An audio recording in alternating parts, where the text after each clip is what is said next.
Hello mga kananay! Welcome to my mini vlog! Meron nga pala akong natirang ground beef dito. Saktong nagke-crave kami sa burger kaya gagawin ko tong patty. Lalagyan ko lang siya ng isang itlog. Tapos lalagyan ko lang siya ng paminta. Lalagyan ko din nga pala siya ng bawang at saka sibuyas.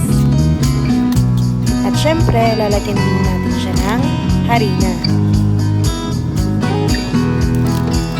Tapos lalagyan ko din nga pala siya ng pampalasa.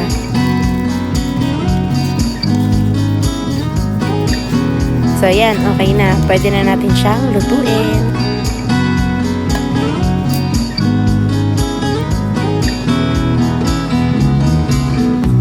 At ilalagay ko nga lang pala siya sa ating mainit na kawali. Tapos imamold ko lang siya ng pabilog na parang patty.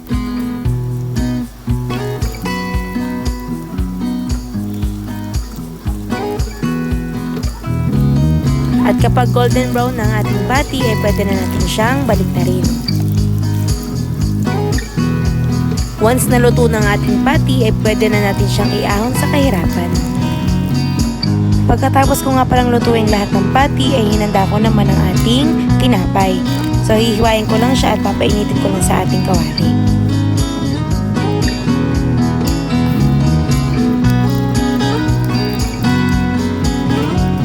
At dito nga ilalagay ko na yung niluto kong patty kanina.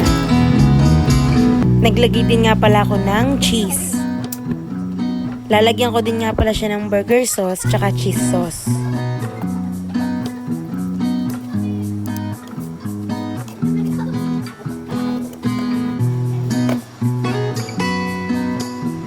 At syempre, hindi mawawalang hot sauce.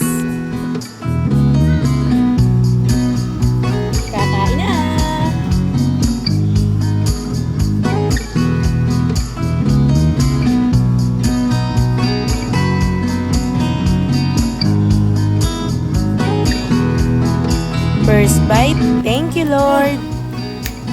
Sarap. Tagat-tagat ako sa Ay, tutulo. Kapit sa ano?